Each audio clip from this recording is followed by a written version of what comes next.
December 18th, 1944. On the frozen outskirts of Bastogne, snow drifted across the tree line, carried by a wind sharp enough to sting bare skin. Private Ethan Miller, 19 years old, farm-raised, and barely 3 months into combat, knelt behind a half-collapsed log fortification with his hands wrapped around a Browning M1919 that had just died at the worst possible moment. The belt hung limp, the feed tray jammed with a warped link buried under mud and frost. To the men around him, the gun was nothing more than a dead hunk of steel now. One rifleman shouted over the thunder of incoming MG-42 bursts, "Leave it, Miller, it's done." Another yelled, "We need fire on the right flank, move to rifles." They weren't mocking him out of cruelty, they were mocking him because they believed they were about to be overrun, and because Ethan had a habit the others never took seriously. He treated every machine like a stubborn piece of farm equipment back home. From jammed hay balers to rust-locked water pumps, he'd grown up fixing things by ear and by instinct. Out here, in the middle of the Ardennes, that made him the strange one. The tractor kid, the guy who listened to steel like it talked. But right now, 30 German infantrymen were pushing through the tree line less than 120 yards away, and this Browning was the only thing with enough firepower to keep them from rolling over the position. The manual perfect clearing procedure, lift cover, sweep links, re-seat belt, pull bolt, slam shut, was nearly impossible in the cold, cramped space and under fire. Mud had frozen inside the feed pall. Ethan's fingers were numb. The gun's receiver was so cold it burned to the touch. This was where most machine gunners would abandon the weapon and fall back. Manuel said the jam was catastrophic. His sergeant, pinned behind a root system 10 feet to his left, barked, "Miller, move. That gun's done." Ethan didn't answer. He wasn't following any manual. Instead, he angled the feed tray upward by a few degrees, something no instructor would ever approve, using the same instinct he once used to unstick a jammed belt from his family's thresher during harvest season. He pressed his thumb along the frozen belt, feeling not with warmth but with pressure, searching for the exact point where steel met resistance. A corporal behind him scoffed. "He's doing that farm boy garbage again." Another soldier muttered, "Ridiculous. Totally ridiculous." Snow collected on the barrel shroud as Ethan exhaled slowly, letting the vibrations travel through his numb fingers. There, a tiny shift, a place where the link didn't sit, flush against the pall. He nudged it sideways with the corner of his glove, then snapped the cover down in one fluid motion. The others stared, waiting for nothing to happen, waiting for him to fail. Ethan pulled the charging handle back with all the strength he had. The Browning answered with a single, sharp metallic clack. Not the sound of a dead gun, but the sound of one coming back to life. They mocked his ridiculous fix. They had no idea that in less than 60 seconds, that same fix would turn the entire battle around. The frozen air around the Browning vibrated with a mix of distant artillery thumps and the sharp metallic echoes of German machine gun bursts bouncing through the trees, creating a heavy atmosphere that made every breath taste like cold metal and burning powder. Snowflakes drifted lazily at first, then swirled violently as another MG-42 burst stitched bark from a shattered pine tree only a few feet from Ethan's position, showering him with splinters that clung to his coat like needles. The ground beneath his knees felt harder than concrete, a mixture of frozen mud and shattered roots that numbed his legs while anchoring him in place like the hull of a grounded ship refusing to move under fire. Behind him, men shouted over the wind, their voices thin and ragged, but every sound seemed swallowed by the dense forest that funneled noise in unpredictable waves, making it impossible to tell where the enemy's main push was coming from. Ethan stayed low over the M1919, letting his cheek brush the cold receiver as he studied the tree line for movement, trying to distinguish the subtle shift of snow-covered branches from the deliberate steps of approaching infantry, who were closing the distance far faster than his squad could reposition. The air carried the faint smell of cordite and pine sap, mingling into a thick battlefield haze that burned the back of his throat with each breath. To his left, a wounded rifleman crawled behind a stump while dragging a jammed M1 across the ground, its wooden stock scraping against ice with a hollow sound that somehow felt more desperate than any shout for help. The man tried to speak, but his words came out in fragmented bursts, drowned by another incoming barrage that rattled the earth and shook loose a small shower of frost from the branches above them. Ethan leaned over the Browning again, feeling the cold steel pulse faintly against his gloves as the weapon settled into firing position after the miraculous reset he had forced on it moments earlier. The tree line ahead flickered with the unmistakable shadows of German soldiers advancing in 3 staggered files, using fallen logs and snowbanks for cover, while keeping their weapons raised in smooth, practiced motions that suggested veteran troops rather than panicked stragglers. Ethan tracked them by instinct, his eyes adjusting to the shifting gloom as the pale morning light filtered through scattered smoke, drifting low across the ground like a ghostly tide creeping toward their defensive line. His heart hammered in a tight, rhythmic pattern that matched the forest's violent soundtrack, yet his breathing steadied as he realized the Browning was once again capable of speaking with the authority his squad desperately needed. A mortar round detonated somewhere behind their flank, sending a shockwave through the earth that made the Browning's tripod shiver and forced Ethan to tighten his grip to keep the gun from toppling sideways. Snow scattered across his helmet, melting slightly before freezing again in thin, crystalline layers that clung to the edges like frostbitten feathers.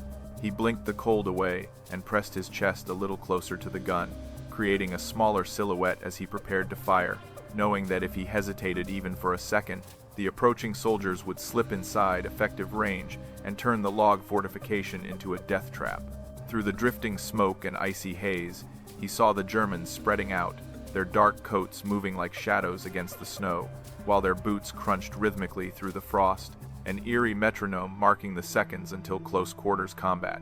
Ethan swallowed hard, tasting metal on his tongue, then shifted his weight forward, letting the Browning's cold barrel settle into the narrow firing window between 2 broken logs. In that moment, surrounded by frozen earth, drifting snow, and the silent dread of men bracing for impact, he understood that the next few seconds would determine whether his squad survived the morning or vanished under the relentless advance, pushing through Bastogne's forests. The moment Ethan pressed his shoulder against the Browning's receiver, the forest erupted with an even more aggressive wave of German gunfire that chewed through branches overhead and sent splinters raining down in a chaotic storm that made every man in the position duck without thinking. Voices overlapped behind him, carried through the icy wind in strained bursts of panic and command as his squad tried to reorganize their firing line. But nothing stayed coherent long enough to form a solid plan while the enemy pressed forward with terrifying discipline.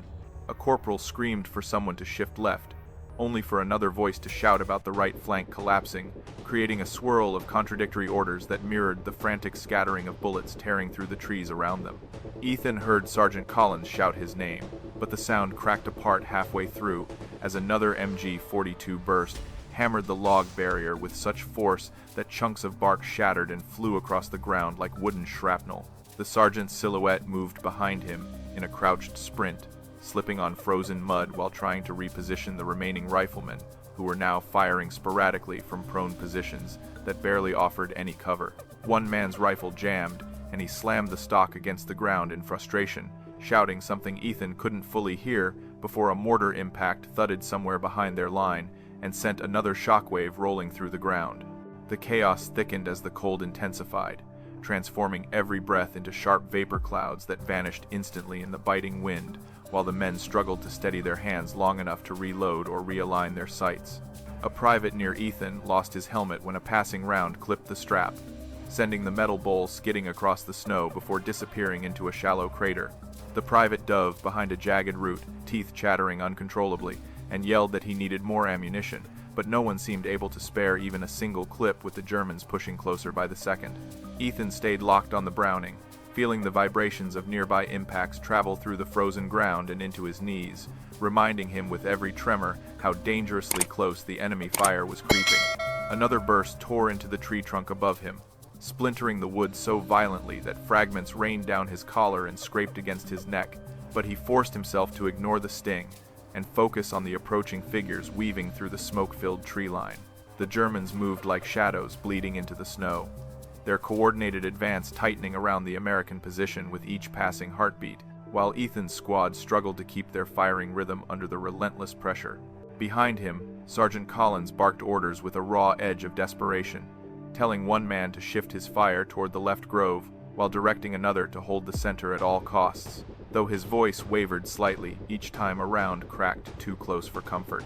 The sergeant's usual steady confidence had begun to fray, not out of fear alone, but because he knew their defense was collapsing faster than anyone could reorganize under the storm of incoming fire. Every rifle that jammed, every man forced to duck instead of shoot, every lost second under the MG-42's booming dominance brought the Germans another 10 yards closer to overrunning the entire line. Ethan felt the tension ripple through the air like an electric current as he glanced over his shoulder at the scattered shapes of his squad, realizing they were holding together with little more than instinct and stubbornness. The forest had turned into a narrow funnel of noise and violence, pressing them into a shrinking pocket where every heartbeat felt synchronized with the incoming rounds stitching ever closer across the snow. In that tightening pocket of chaos, surrounded by men fighting against fear, cold, and overwhelming odds, Ethan understood that the only thing capable of reversing the collapse was the battered Browning resting beneath his hands, waiting for him to force the moment into clarity before the storm swallowed them completely. Every machine gunner in the division knew the textbook procedure for clearing a jammed Browning, a familiar sequence drilled repeatedly on training ranges where the sun was warm, the ground was level, and no one was screaming for help while bullets sliced branches overhead. The manual taught that a jam was simply a mechanical hesitation, something that could be solved by lifting the top cover cleanly, sweeping the belt channel with confident precision, reseating the ammunition properly, and retracting the bolt in one smooth motion before slamming the cover shut again. In training, the instructors repeated the same instruction dozens of times, insisting that muscle memory would keep a gunner alive even when fear and confusion threatened to choke rational thought. On the range, Ethan had watched older gunners perform the sequence with a calm efficiency that looked almost graceful, their hands moving across the metal with a surgeon's confidence, while the Browning remained perfectly clean, perfectly oiled, and perfectly willing to cooperate. The weapon behaved like a disciplined student in those controlled environments, responding faithfully to every step and rewarding textbook precision with a satisfying metallic snap that signaled readiness to fire. But nothing about the Ardennes resembled the sterile neatness of a training range, especially now as the trees shook violently with each new burst of German fire and the ground under Ethan's knees pulsed with the cold heartbeat of a battlefield tightening around them. The official procedure demanded that the gunner fully lift the top cover, a motion that required space Ethan simply didn't have because the collapsed log fortification loomed inches above his helmet, creating a cramped pocket that forced him to hunch awkwardly over the receiver. The manual also assumed warm hands capable of gripping metal firmly, yet Ethan's fingers were numb and stiff from the freezing air, forcing him to work with sluggish movements that lacked the precise dexterity the instructors insisted upon. Even the simple act of clearing the belt required a level of visibility that the smoke-filled forest no longer provided, since drifting fog and floating debris obscured everything except the faint outlines of steel and the ghostly shapes of approaching enemy soldiers. The training emphasized that the gunner should take several seconds to inspect the feed tray for bent links or misaligned rounds, but Ethan knew that lingering even half a second longer than necessary would make him a stationary target for the advancing infantry, who were closing the distance faster than his squad could respond. According to the manual, safety came from caution, from deliberate steps that ensured the weapon would not discharge accidentally or misfire under stress. Yet safety now meant something entirely different. Firing before the Germans reached the final 40 yards, separating the tree line from his position. The textbook assumed a world where the threat waited patiently, where time existed as a resource rather than an enemy tightening its grip around every man on the field. To make matters worse, the Browning's heavy components reacted poorly to the freezing conditions, making each required motion feel twice as slow and infinitely more fragile, as though the slightest error might cause the jam to worsen or the mechanism to crack under the strain. The instructors never mentioned the way cold steel bit into bare skin, or how frozen mud could transform a simple sweep of the belt channel into a struggle against gritty resistance that clung stubbornly to every corner of the feed path. They never described the deafening roar of incoming machine gun fire, the disorienting shake of mortar blasts, or the panic of hearing men screaming for support while the weapon in your hands refused to obey the rules you had memorized. Ethan understood that the official process existed for a reason, created by engineers who wanted predictability, safety, and consistency, yet it was painfully clear that the battlefield did not care about predictability or rules. The Browning wasn't a cooperative machine today. It was a stubborn, half-frozen animal that needed instinct more than procedure, demanding a gunner who could feel its faults rather than recite its instructions. As the manual's rigid logic crumbled against the brutal reality unfolding around him, Ethan realized that the only path forward required abandoning every carefully taught step and trusting the same farm-bred intuition that had already saved the weapon once. In that freezing pocket of chaos, surrounded by splintered wood, drifting smoke, and approaching danger, he finally accepted that the battlefield rewarded adaptation, not adherence, and that survival belonged to those who listened to the machine, rather than those who obeyed the book. The deeper Ethan worked his hands along the frozen receiver, the more obvious it became that the Browning's failure had never been a simple jam, but rather the predictable collision of battlefield physics, brutal weather, and mechanical stress that no instructor on any training field had adequately prepared them to confront. The weapon had been dragged through mud earlier that morning, accumulating a paste of dirt and ice that crept into the belt links and settled beneath the feed pawl, forming a gritty seal that resisted every clean motion. The manual insisted should be effortless under ideal conditions.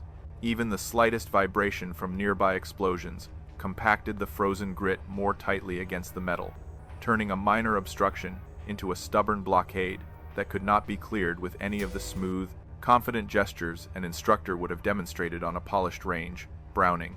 Complicating everything further was the bitter cold that stiffened not only Ethan's fingers, but also the internal components of the weapon, slowing the rebound of springs and increasing the friction along surfaces that had been designed to operate under far warmer conditions. The buffer group, meant to cycle smoothly during sustained fire, had tightened almost imperceptibly, causing each movement of the bolt to drag with a faint but deadly hesitation that the textbook never mentioned, because controlled environments never included freezing fog or airborne ice. Combined with the warped ammunition link that had lodged itself crookedly in the feed path, the Browning had effectively become a frozen puzzle that required tactile intuition rather than procedural memory, something only a person accustomed to fixing misbehaving farm machinery might instinctively understand. Moreover, the battlefield itself was working relentlessly against him, shaping an environment that punished caution and rewarded instinct through sheer immediacy. The incoming fire forced Ethan to keep his head low, robbing him of the clear, stable visibility the manual assumed was always available when lifting the top cover or inspecting the ammunition channel. The ground trembled repeatedly from mortar impacts, turning each deliberate step of the approved procedure into a risky gamble because sudden vibrations could easily cause the top cover to snap shut prematurely or knock a half-cleared link back into the jam. Every thunderous blast from the MG 42 seconds hammered against the Browning's frame, adding unpredictable shakes and tremors that urged Ethan to abandon precision entirely in favor of a fluid, reactive approach no doctrinal outline had ever endorsed. The greatest hidden obstacle, however, lay not within the machine's metal housing, but within the human element the manual pretended did not exist. Ethan's fingers had lost much of their sensation, transforming the weapon's already stubborn mechanisms into a series of uncertain textures that he could only navigate through memory and instinct rather than feel. His heartbeat thudded in his ears, distorting his perception of time so thoroughly that each second felt stretched and brittle, making the slow, methodical pace required by the official clearing process feel like an impossible luxury. Fear tightened his chest, but urgency sharpened his focus, persuading him that the only effective path forward would be the one he improvised in the heat of the moment, guided less by training and more by the raw, practical intelligence he had carried from the farm into the war. Everything around Ethan seemed designed to expose the fundamental flaw of the manual, its assumption that war would pause for procedure. The Browning was a mechanical organism reacting to environmental stress, enemy pressure, and the imperfect hands of a 19-year-old soldier forced to make decisions while survival hinged on seconds rather than technique. In that frozen chaos, Ethan finally understood that the jam was not a failure of the weapon, or even of his training, but a reminder that machines behave differently under fear, cold, and violence, and that those who lived long enough to master them were the ones who adapted rather than obeyed. With this realization tightening his resolve, he pressed closer to the gun, ready to trust his instincts over doctrine as the enemy closed in through the drifting snow. Ethan had always believed that machines carried their own kind of language, a quiet vocabulary of rattles, hesitations, and vibrations that revealed more truth than any instruction booklet ever could, a belief born not on battlefields, but in the long, humid summers of his family's farm, where every failing tool demanded patience rather than panic. He had grown up tightening bolts on aging tractors that sputtered like tired horses, coaxing stubborn water pumps back to life by tapping their casings at just the right angle, and adjusting misaligned belts on threshers that refused to cooperate unless handled with a delicate mixture of force and finesse. Those machines did not care about rules or manuals. They cared about feel, rhythm, and the instinctive understanding that sometimes a gentle nudge or improvised motion could solve problems that logic alone could not explain. His father often told him that a good mechanic learned by listening, not by memorizing, because metal echoed its complaints to anyone willing to hear its subtle signals, a lesson that settled deeply into Ethan's habits long before he ever learned to fire a rifle. On the farm, he spent hours leaning over grease-stained engines, learning to judge tension by the tremble of a belt or the pitch of a struggling flywheel, and he discovered that intuition often bridged the gap when diagrams failed to capture the quirks of real, aging machinery. Those small victories, earned through trial and error on quiet afternoons, surrounded by fields of golden wheat, taught him a mechanical sensitivity that no military training program had ever accounted for or considered valuable. When Ethan arrived in Europe, the other soldiers teased him for his habit of pressing his ear against engines, tapping metal panels with his knuckles, or gently rolling a stuck component between his fingers as if trying to coax it into revealing a secret. They joked that he treated every weapon like a cranky tractor, calling him wrench whisperer or farm boy engineer, never realizing that his odd methods were part of a deeply ingrained understanding of how machines behaved under stress. To them, procedure defined competence, and any deviation from the official way seemed foolish or needlessly risky, especially when lives depended on consistency rather than creativity. But to Ethan, rigid steps felt incomplete without the instinctive layer his father had taught him, the quiet intuition that allowed him to sense when a mechanism wanted help rather than force. Even in basic training, he had noticed how other recruits followed instructions with mechanical precision, but struggled when something felt off or refused to behave exactly as the manual predicted. Instructors rarely encouraged improvisation, insisting instead that discipline and repetition would prevent failure, yet Ethan could not ignore the nagging feeling that real-life conditions would someday require something more than memorized sequences. That feeling grew stronger every time he handled the Browning, especially during winter drills when cold weather made the weapon sluggish and resistant, reminding him of frozen tractor parts that needed warmth, patience, and improvised leverage rather than brute force.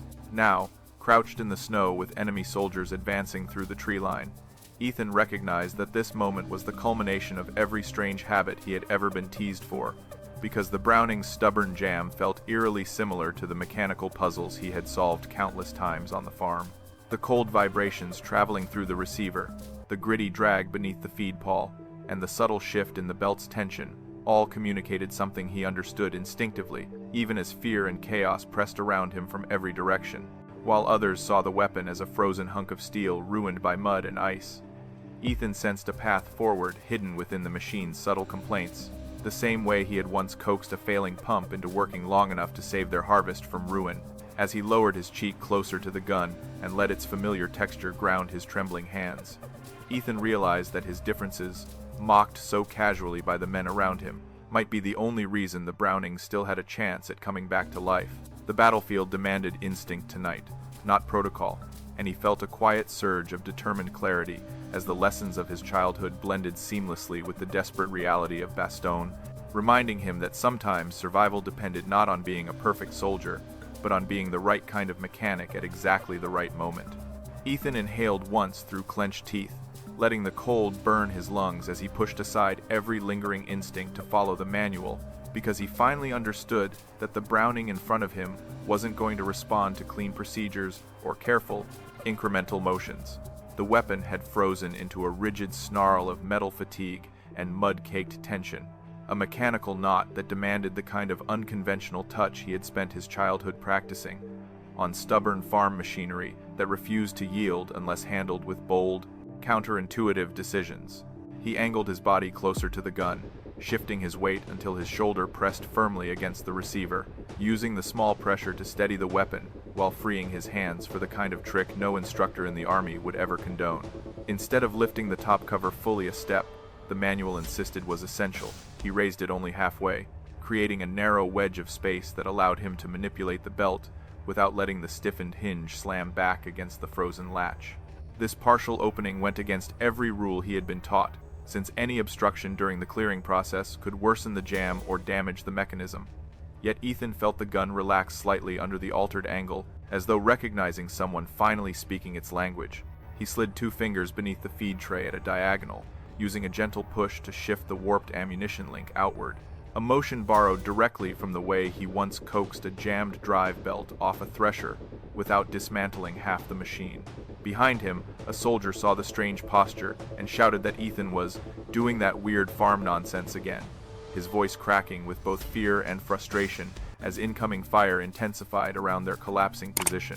Another man, pinned under a shattered log, muttered that the fix looked ridiculous and completely pointless, insisting that no one could clear a Browning by poking at it sideways like some broken piece of barn equipment. Their disbelief washed over Ethan like background noise, distant and unimportant, because his focus had narrowed to the subtle texture of the belt beneath his gloves and the faint, gritty pop that told him the misaligned link was beginning to shift under his improvised leverage. He lowered his ear closer to the receiver, ignoring the sting of cold metal against his cheek, and listened for the faint rattle that accompanied a clearing obstruction, the same nearly inaudible vibration he remembered hearing whenever a stubborn tractor gear finally seated itself after hours of quiet persuasion. The sound trembled through the steel, faint but unmistakable, urging him to continue applying pressure in a pattern no manual had ever described but every mechanic would instinctively recognize.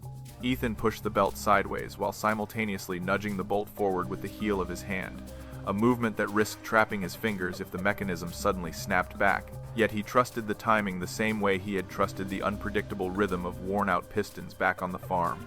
A chorus of panicked voices behind him insisted that he abandon the gun entirely, yelling that the Germans were nearly at effective grenade range, but Ethan blocked out the rising urgency and leaned into the weapon with a calm steadiness that contrasted sharply with the chaotic desperation swirling around him.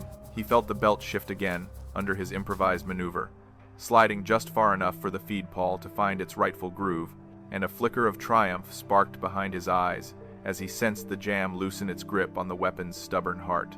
Without hesitation, he snapped the half-raised top cover downward in one decisive motion, trusting his timing and technique more than any rulebook ever written. For a brief second, the battlefield's noise dimmed in his perception as he wrapped his fingers around the charging handle and pulled with every ounce of strength he still possessed, feeling the bolt drag reluctantly before finally breaking free in a gritty, victorious slide. The sound that followed a deep mechanical clack echoing through the frozen air was the unmistakable signal that his ridiculous fix had coaxed the Browning back into fighting shape. In that moment, with enemy silhouettes advancing through drifting snow and his squad clinging desperately to a collapsing line, Ethan realized that the unconventional decision everyone mocked might be the only reason any of them would survive the next minute of the battle. The Browning M1919 was never designed to tolerate the kind of improvisation Ethan had just forced upon it. Yet the weapon's internal geometry responded to his unusual maneuver, because mechanical systems, especially older battlefield workhorses, often behaved more predictably under instinctive adjustments than under rigid procedures that ignored their real-world stress. Browning's recoil-operated action relied on a precise balance of tension between the bolt, the driving spring, and the feed mechanism, a balance that became dangerously sensitive when mud and ice altered the gun's internal friction, causing the smallest misalignment in the belt path to cascade into a complete stoppage. By lifting the top cover at a partial angle rather than opening it fully, Ethan reduced the vertical slack that normally allowed a jammed link to wedge itself deeper into the feed channel, effectively preventing the obstruction from locking itself into an even worse position. His diagonal push beneath the feed tray worked, because he applied force along the same axis the belt traveled during a normal firing cycle, allowing the stuck link to realign naturally, rather than being yanked sideways in a harsh motion that might have bent the brass casing or worsened the jam. The manual insisted on clearing the belt cleanly because it assumed a pristine environment, yet in freezing mud, components shifted unpredictably, and the feed pawl often required gentle redirection to re-engage its intended groove. Ethan's subtle pressure gave the pawl just enough freedom to find its track, essentially resetting the belt's timing without dismantling the entire tray, a solution only someone familiar with coaxing misaligned farm machinery would recognize as mechanically efficient. The half-open cover also created a focused channel of movement that helped the bolt overcome the frictional drag caused by ice buildup on the internal rails, channeling Ethan's applied force directly into the forward motion needed to overcome the obstruction. When he struck the charging handle with the heel of his hand, the motion aligned perfectly with the weapon's natural cycling momentum, allowing the spring to store just enough energy to finish the bolt's journey and slam it into position with a decisive metallic clack. That sound, sharp, deep, and resonant, signaled that the bolt had fully locked into battery, meaning the seer could engage and the firing mechanism was operational again, despite the cold and chaos still battering the gun from every angle. What looked ridiculous to the men behind him was actually a precise exploitation of mechanical feedback, the kind of silent guidance a machine offered only to operators who had learned to interpret subtle cues hidden within vibrations, resistance, and momentary shifts in tension. Ethan's ear and fingertips acted as diagnostic tools far more sensitive than the manual's charts, allowing him to register tiny changes in the belt's pressure against the feed pawl or the bolt's diminishing hesitation as the jam began to loosen. Those tactile sensations, amplified by years of handling temperamental farm equipment, filled the gaps left by the incomplete visibility and frantic environment, transforming him from a frightened 19-year-old soldier into a mechanic capable of understanding the weapon not as a rigid system, but as a living mechanism demanding intuition. Even the risky timing of his final motion, snapping the cover closed just as the feed path cleared, worked because he recognized the precise moment when the belt's alignment synchronized with the Browning's natural cycle, matching the internal rhythm he had been feeling through the steel. The weapon responded like a relieved engine finally receiving the correct nudge, its parts slipping back into harmony after resisting every conventional repair attempt. When the bolt locked forward and the charging handle settled into place, the Browning wasn't merely functional again. It was primed, aligned, and ready to deliver the sustained fire his collapsing squad desperately needed. In that instant, Ethan understood with complete clarity why his strange methods succeeded where the manual had failed, because the battlefield demanded adjustments rooted in experience rather than obedience, and his farm-born instincts had spoken the exact language the Browning needed to hear. The moment the bolt slammed fully into battery, Ethan felt a surge of unmistakable certainty rush through his freezing hands, a quiet mechanical promise that the Browning had awakened from its stubborn paralysis and was ready to unleash the violence it had been denying them during the most desperate minutes of their defense. He curled his fingers around the spade grips with a steadiness born of both adrenaline and instinct, letting the cold steel settle into the familiar groove between his palms as the battlefield's chaotic noise sharpened into a single, focused awareness of the enemy shapes shifting through the tree line ahead.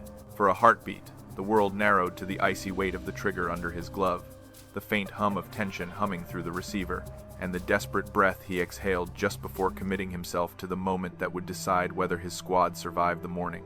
When Ethan squeezed the trigger, the Browning responded with a thunderous roar that shattered the fragile stillness between gunfire exchanges, sending a continuous stream of .30 caliber rounds ripping across the snow-covered ground with unstoppable momentum.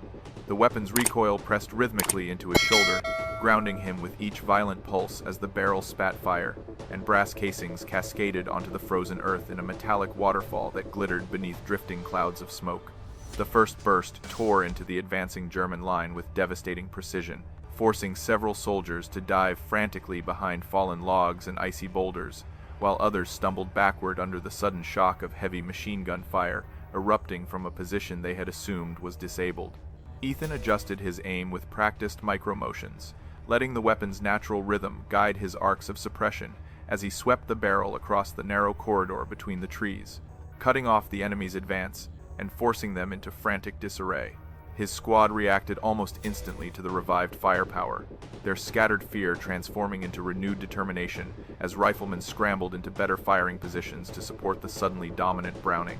Sergeant Collins yelled something triumphant, though the words dissolved into the thunder of the machine gun's steady cadence, replaced by the unmistakable shift in morale that spread like electricity through the battered American line.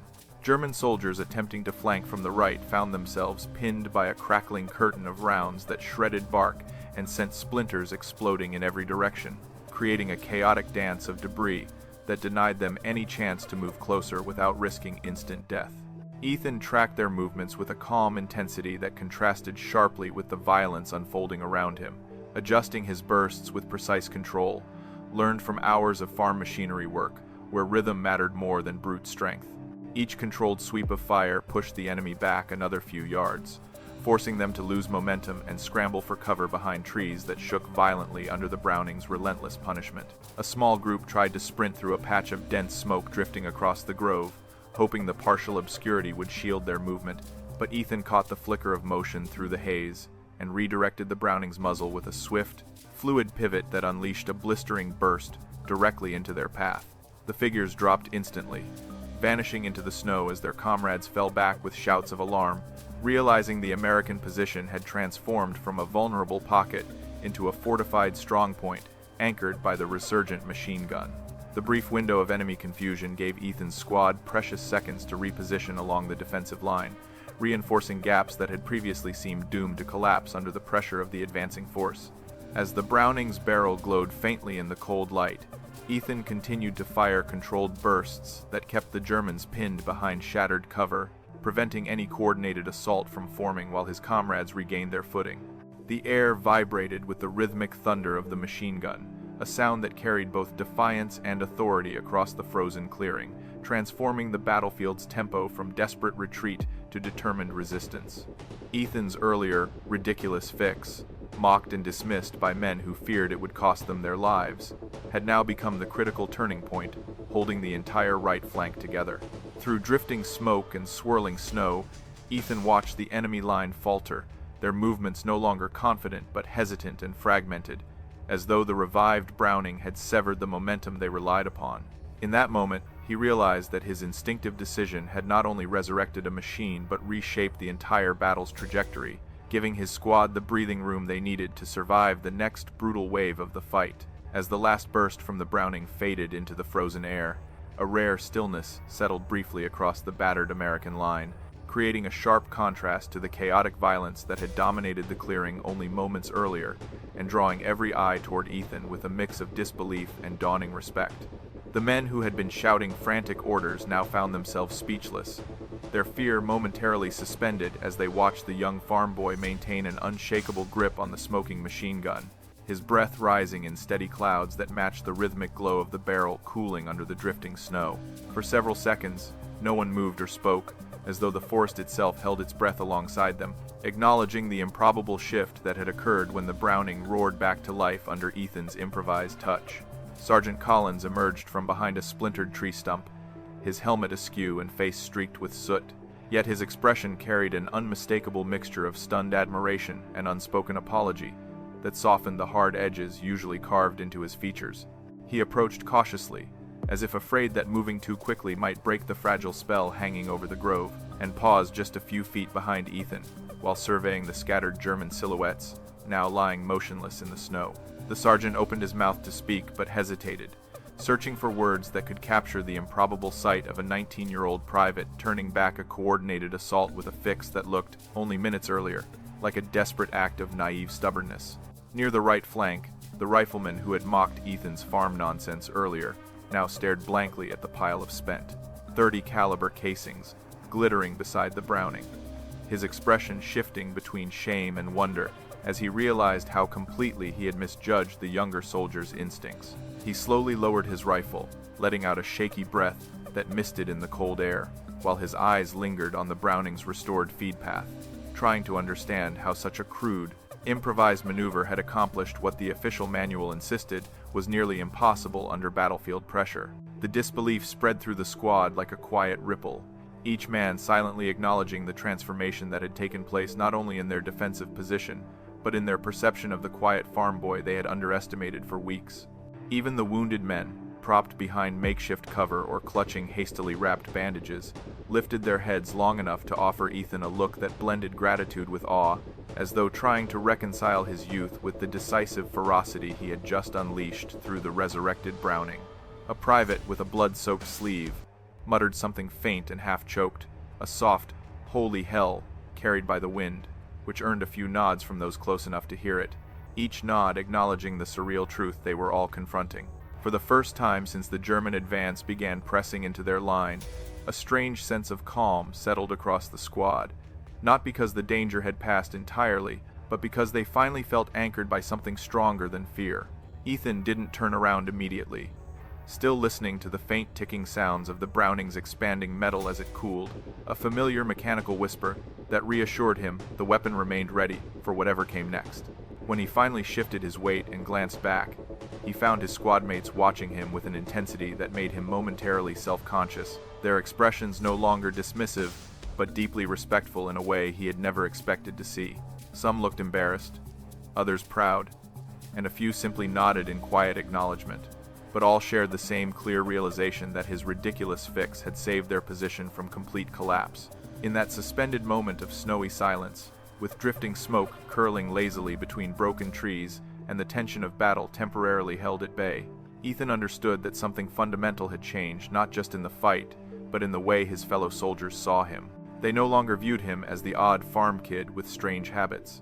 They saw him as the man who kept them alive when everything else seemed lost. A soldier who trusted the machine in ways none of them ever could. In the minutes following the Browning's revival, the squad slowly regained its formation, moving with a newfound confidence that radiated outward like a quiet pulse, and began reshaping the defensive posture of the entire platoon, as runners hurried between positions, carrying updates about the unexpected shift on the right flank. Word spread quickly that a single machine gun, presumed lost to the freezing mud, had not only returned to action, but had halted a coordinated German advance long enough for reinforcements to realign their fields of fire and restore cohesion to the battered line. Several squad leaders along the ridge paused to reassess their situation, glancing toward the distant bursts of heavy fire, still echoing from Ethan's position, and realizing that whatever had happened there carried tactical weight far greater than a simple clearing of a jammed weapon.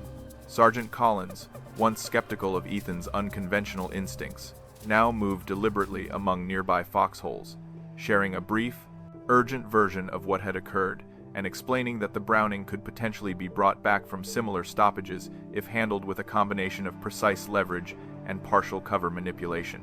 His voice, normally clipped and authoritative, carried an undertone of awe that made the other NCOs listen more carefully than usual, recognizing that battlefield improvisations rarely succeeded unless rooted in genuine mechanical understanding. A corporal from the adjacent squad leaned closer, absorbing every detail about Ethan's odd grip angle and diagonal pressure technique, already imagining situations where such a method could mean the difference between holding a position or losing it entirely. As the information circulated through whispered exchanges, a sense of possibility replaced the earlier resignation that had settled across the line, and soldiers who had never questioned the absolute authority of the manual began reconsidering the rigid procedures they had memorized during stateside training.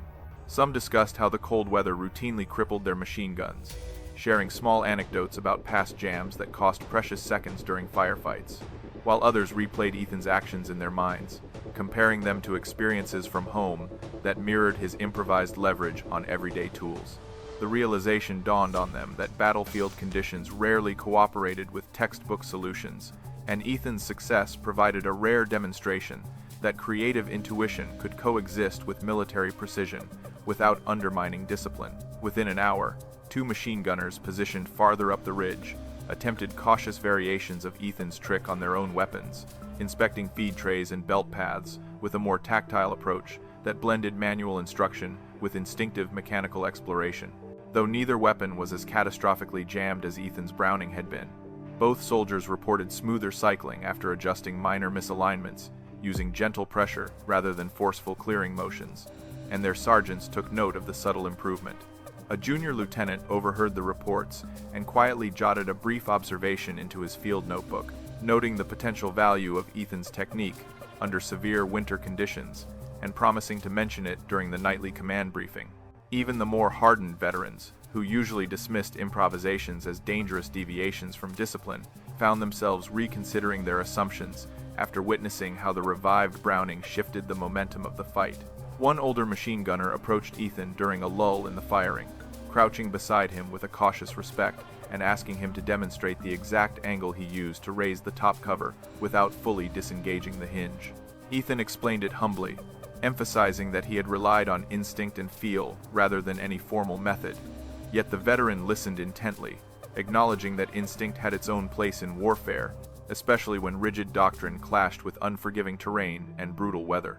By the time the sun dipped behind the distant treetops, casting long shadows across the snow-covered battlefield, Ethan's improvised fix had already begun transforming from an isolated act of ingenuity into a quiet, unofficial adaptation spreading through the company. It carried the potential to reshape the way soldiers handled their weapons under extreme conditions, proving that survival often demanded a willingness to think beyond the manual and trust the subtle languages of the machines they depended on. And as Ethan settled back behind the Browning, preparing for the next wave of pressure the night would surely bring, he sensed that his actions had left a deeper imprint than he ever intended, one that might outlast the battle itself and follow the men who witnessed it into every fight yet to come.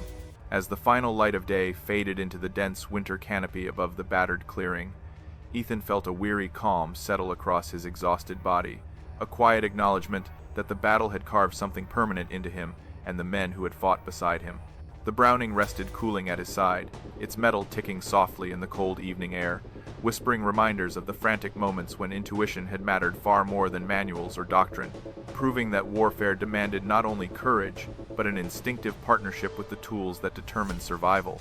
Around him, soldiers reorganized their positions with a steadiness that had